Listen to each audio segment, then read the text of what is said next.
Enoc, la ascensión del ausente. Primera parte. El valle del silencio vigilante.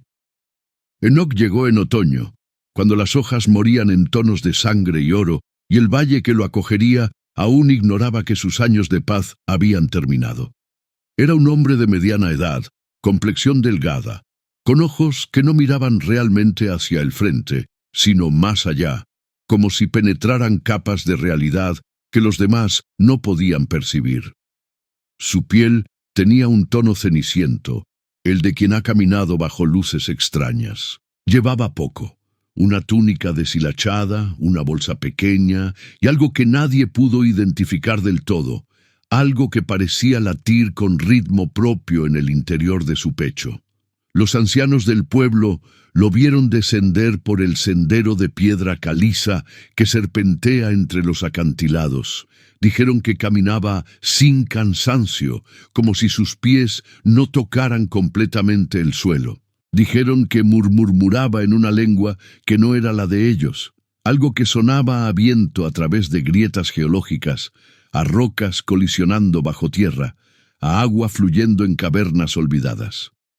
El sacerdote del pueblo, un hombre llamado Martes, que había servido en ese lugar durante 30 años, sintió algo en su pecho cuando Enoc levantó la vista hacia el templo. No fue miedo exactamente. Fue más bien el reconocimiento de algo prohibido, como abrir una puerta que sabía que debería permanecer cerrada. Enoc pidió hospedaje. Habló poco. Su voz era suave, casi musical, pero con un timbre que hacía que los perros aullaran en las distancias oscuras de la noche. Se quedó en el establo abandonado al norte del pueblo, donde años atrás un ganadero había construido refugios para sus animales. Nadie recordaba por qué se había ido.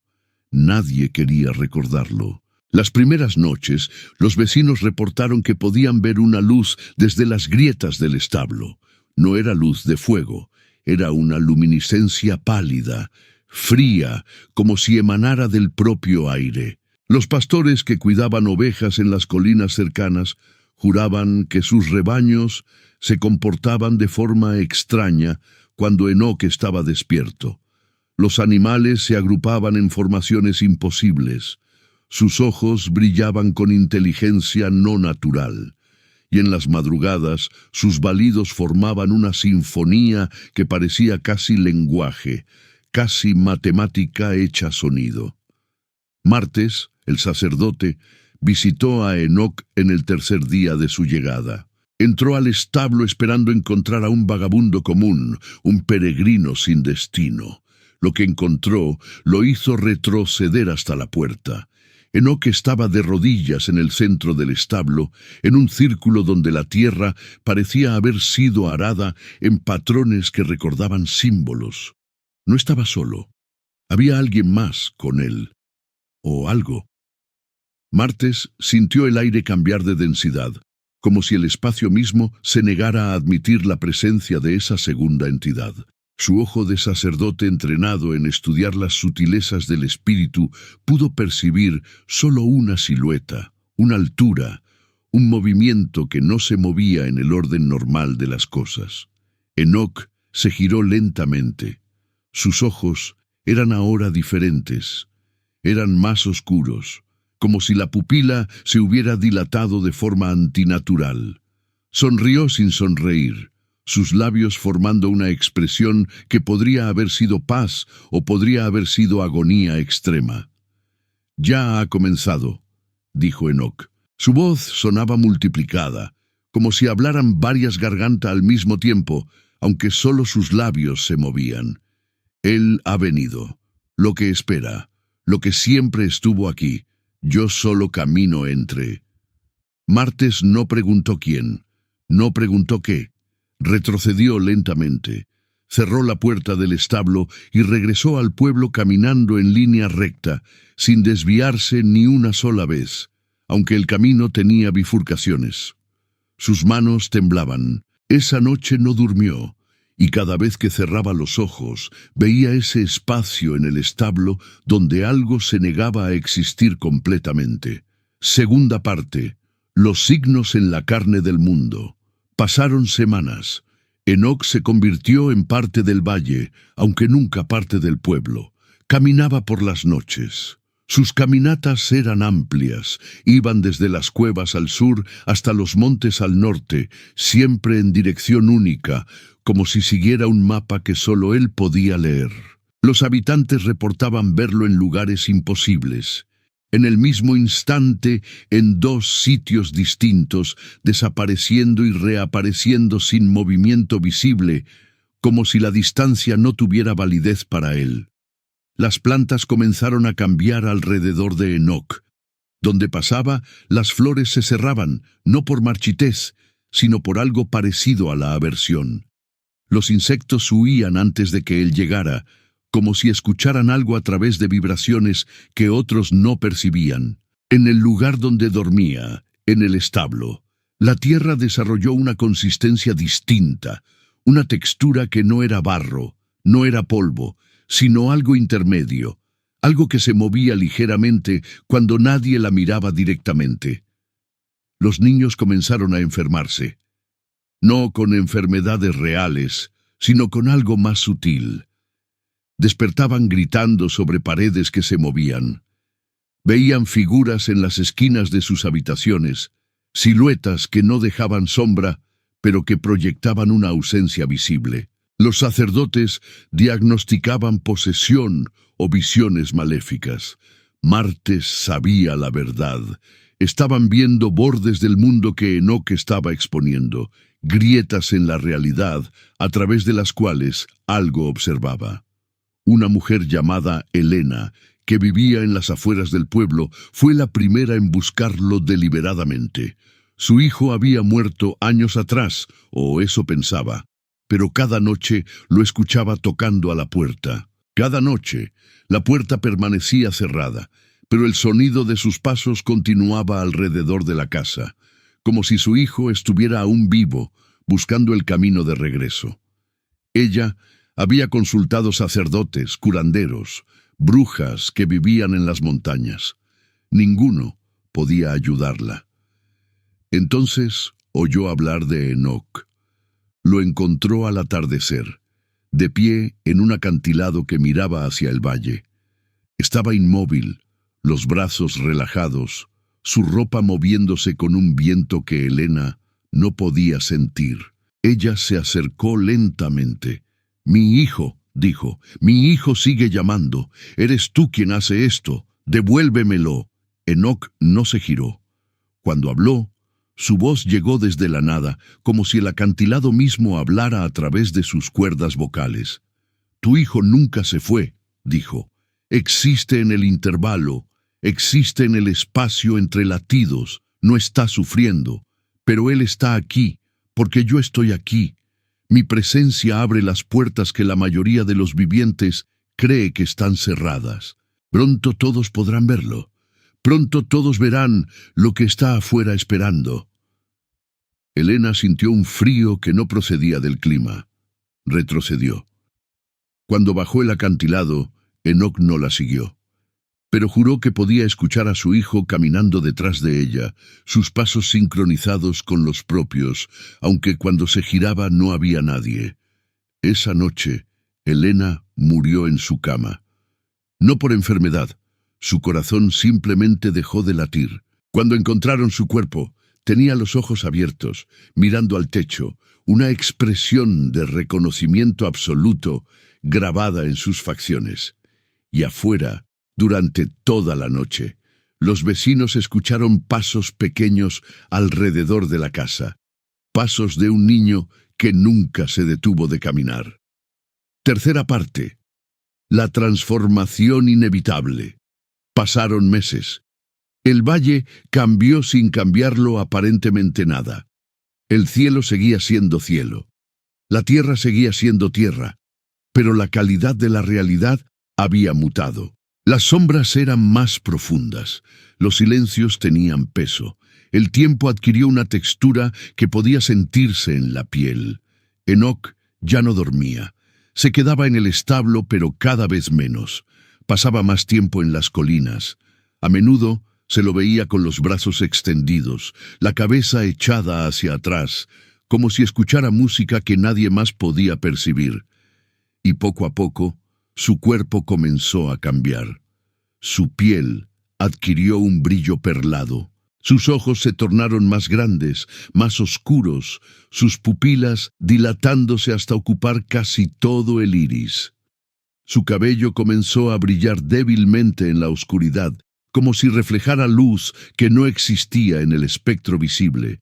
Sus manos se adelgazaron hasta volverse casi transparentes, y en momentos específicos, particularmente cerca del atardecer, podía verse a través de ellas las luces del valle, como si estuviera devolviendo la realidad a su estado anterior. Martes lo encontró una tarde. El sacerdote había decidido confrontar aquello que su fe lo obligaba a comprender. Subió el sendero hasta donde Enoc estaba de pie, mirando hacia el horizonte donde el cielo y la tierra se desvanecían uno en el otro. «¿Qué eres?», preguntó Martes. Su voz temblaba, pero su postura era erguida. «¿Qué has traído aquí?». Enoc se giró. Su movimiento fue innatural, demasiado fluido, como si sus articulaciones funcionaran en 3 dimensiones en lugar de 2. «Soy un puente», respondió. «Siempre lo he sido. Desde el principio fui llamado para esto. Los antiguos lo sabían. Caminaría con aquello que precede a la creación. Mi propósito era ser el testigo, el que ve ambos lados, el que existe en la frontera». «¿Quién te envió?», preguntó Martes. «Nadie me envió. Yo ya estaba aquí. Todos estamos aquí. Aquello que llamáis Dios, aquello que llaman los antiguos por nombres que harían sangrar las gargantas, aquello que existe en los números y en el espacio vacío, siempre ha estado aquí. Yo solo aprendí a caminar con ello, a no temer su presencia, a dejarme transformar por su proximidad». Martes se atrevió a preguntar la pregunta más peligrosa. «¿Desaparecerás?». Enoc sonrió. Era una sonrisa hermosa y completamente ajena a cualquier cosa que la humanidad conociera. «Sí», dijo, «pero no desapareceré, ascenderé, cambiaré de naturaleza, dejaré de ser lo que soy para ser lo que siempre debería haber sido. Y cuando lo haga, el valle volverá a ser solo un valle, la realidad se sellará nuevamente, pero siempre habrá aquí una cicatriz, un lugar donde la gente sabrá que algo tocó el velo entre los mundos, un lugar donde la fe y la duda serán para siempre la misma cosa». Cuarta parte. La última noche. La noche llegó cuando nadie esperaba que llegara. El cielo se oscureció no como lo hace habitualmente, sino como si algo estuviera apagando la luz, capa tras capa. No hubo gradualidad. Fue instantáneo. El valle se sumió en una oscuridad tan profunda que ni los fuegos de las casas podían penetrarla completamente. Enoc había desaparecido del establo. Martes lo supo instintivamente. Salió del templo y miró hacia las colinas. Allí, en la cima del pico más alto del valle, Enoc estaba de pie. Pero no era exactamente Enoc, o era Enoc multiplicado, reflejado, existiendo en varias capas de realidad simultáneamente. La gente salió de sus casas. Todos sintieron la llamada, aunque ninguno escuchó voces. Fue un llamado en lo profundo del ser, un magnetismo que arrastraba los pies hacia afuera, hacia arriba, hacia el lugar donde algo extraordinario estaba sucediendo. Martes subió la colina con el resto. Sus piernas se movían sin que él las controlara completamente. El aire era frío, no por la temperatura, sino por la ausencia de calor, como si la energía se drenara del mundo para concentrarse en un solo punto. Cuando llegaron a la cima, vieron a Enoc de pie en el centro de un círculo que no estaba hecho de tierra ni de piedra. Era un círculo de ausencia, un espacio donde la realidad se había retirado. El cielo encima de él no era negro, era un azul profundo, un azul que no tenía nombre en ningún idioma humano, un azul que hacía que los ojos dolieran al intentar comprenderlo. Y entonces vieron lo que estaba con Enoc. No había forma, no había cuerpo. Era presencia pura, era el espacio ocupado por algo que la realidad tridimensional no podía contener. Era enorme, era diminuto, era antiguo más allá de toda medida. Era nuevo, nunca antes visto. Era luz, era oscuridad, era el espacio entre ambas. La multitud cayó de rodillas. Los que intentaron gritar descubrieron que sus voces habían sido silenciadas, no por fuerza, sino por reverencia. No había miedo. Había algo más profundo que el miedo, el reconocimiento de algo verdadero, de algo que la raza humana siempre había sentido acechando en los bordes de la existencia, en los momentos justo antes de dormir, en las sombras de los sueños olvidados. Enoc levantó sus brazos. Su piel ahora era totalmente translúcida. Podían ver a través de él las estrellas que no existían, la geometría de un cosmos que no era el de ellos. Su cuerpo estaba cambiando, desintegrándose no en muerte, sino en transformación. Cada átomo de su ser se estaba reorganizando en algo que la materia no podía contener. Habló una última vez, y su voz contenía infinitos ecos, como si hablaran todos los ángeles y demonios del universo a través de su garganta. Yo caminé entre el cielo y la tierra, caminé en la línea de los tiempos, fui testigo del acto de creación. Vi el momento antes del primer latido de la realidad, vi la voluntad manifestándose en forma, vi el precio del conocimiento, caminé con esto, fui compañero de lo indecible, y ahora, en el acto de la comprensión final, en el momento en que mortal e inmortal convergen, yo, haciendo, no desapareceré, me dispersaré, estaré en el aire que respiran, estaré en la luz que ven, estaré en el espacio entre los pensamientos, yo seré el puente eterno, para siempre caminando, para siempre transformándome, para siempre aquí. Y quinta parte, el estigma del recuerdo.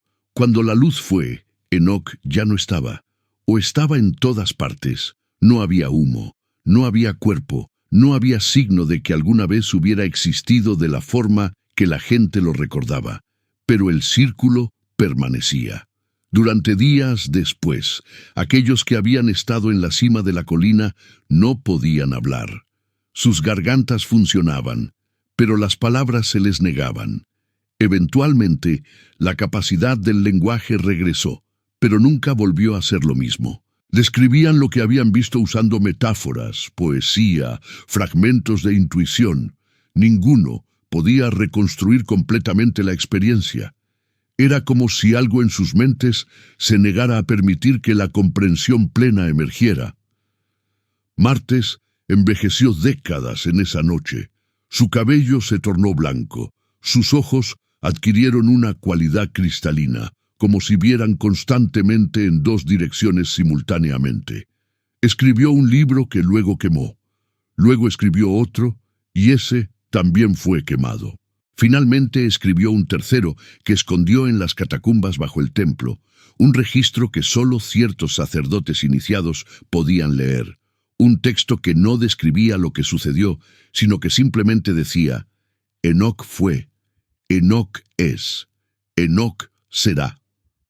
El valle cambió, no visiblemente, pero los viajeros que pasaban a través reportaban que el aire tenía una cualidad extraña, que a ciertas horas, particularmente al atardecer, podían escuchar pasos que no dejaban huella, que vieron una figura que camina eternamente entre las colinas, existiendo en el instante del crepúsculo, cuando el día no es completamente noche y la noche no es completamente día. Los eruditos que años después estudiaron el lugar encontraron el círculo en la cima de la colina. La tierra dentro de él nunca se erosionaba. Las hierbas nunca crecían. Era como si el tiempo se hubiera detenido en ese punto preciso, como si el espacio en sí se negara a aceptar nuevos cambios. Algunas noches, Cuando la luna estaba en cierta posición, los sensibles podían ver la silueta de alguien de pie dentro del círculo. No era un fantasma, era algo más sustancial que eso, pero también menos real. Era como si una parte de Enoc nunca hubiera ascendido completamente, sino que quedara atrapada en el intervalo, el espacio entre dimensiones, el lugar donde una cosa se convierte en otra. Las historias se dispersaron, se convirtieron en leyendas. Los pueblos lejanos hablaban de la montaña maldita donde un hombre desapareció hacia el cielo. Algunos decían que había sido un santo, otros que había sido una prueba de Dios, otros aún que había sido algo completamente diferente, algo que la religión y la ciencia aún tenían que clasificar, algo que existía en la grieta entre ambas. Epílogo. El camino eterno. Generaciones después, un peregrino llegó al valle. Era joven, era viejo, era ambos, era ninguno. Subió la montaña hasta el círculo. Se quedó allí durante 7 días y 7 noches. Los aldeanos lo observaban desde lejos. Cuando se fue, cambiaba. Ya no caminaba como los demás. Sus movimientos tenían esa cualidad de fluidez imposible. Sus ojos tenían ese brillo que no reflejaba luz visible. Pasó por el pueblo. Martes, quien ya hacía siglos que debería estar muerto, pero que de alguna forma seguía vivo, lo observó pasar. El sacerdote anciano asintió como si reconociera en ese peregrino la continuación de algo que había comenzado hace mucho tiempo. «Va a continuar», susurró Martes a sus sucesores. Enoc no desapareció. Encontró la manera de perpetuarse, de hacer que otros caminen con ello, de hacer que el puente entre mundos sea renovado, generación tras generación. El hombre que está caminando ahora, ese será Enoc, y después de él, otro, y otro más, siempre caminando, siempre transformándose, siempre aquí. El peregrino desapareció hacia el norte, en dirección a las montañas, donde la realidad se vuelve aún más frágil, donde los límites entre posibilidades son aún más tenues. Y en el valle, en la cima de la colina, el círculo permanece vacío, pero no desocupado. Existe en él una presencia, el fantasma de una transformación, el recuerdo de aquel que aprendió a caminar entre los mundos. En las noches claras, quienes conocen el camino pueden subir hasta allá y ver la silueta. Está siempre en movimiento, aunque permanece en el mismo lugar. Está siempre transformándose, aunque su forma nunca cambia. Está caminando hacia algo, o está siendo caminado por algo que lo atraviesa completamente. Enoc está en todas partes y en ninguna. En el aire que respiran, en los momentos entre pensamientos, en los espacios que la razón teme examinar. Es el puente, es el testigo, es el que camina eternamente en la línea delgada que separa lo que es de lo que podría ser. Y en las aldeas, en las ciudades, en los rincones oscuros donde la gente se reúne para contar historias antiguas, aún cuentan la historia de Enoc, del hombre que llegó al valle, del hombre que caminó con lo indecible, del hombre que subió a una montaña y nunca bajó, porque en el momento de su transformación dejó de ser un hombre que camina hacia algún lugar y se convirtió en el camino mismo. Algunos dicen que Enoc sigue llamando desde el otro lado del velo,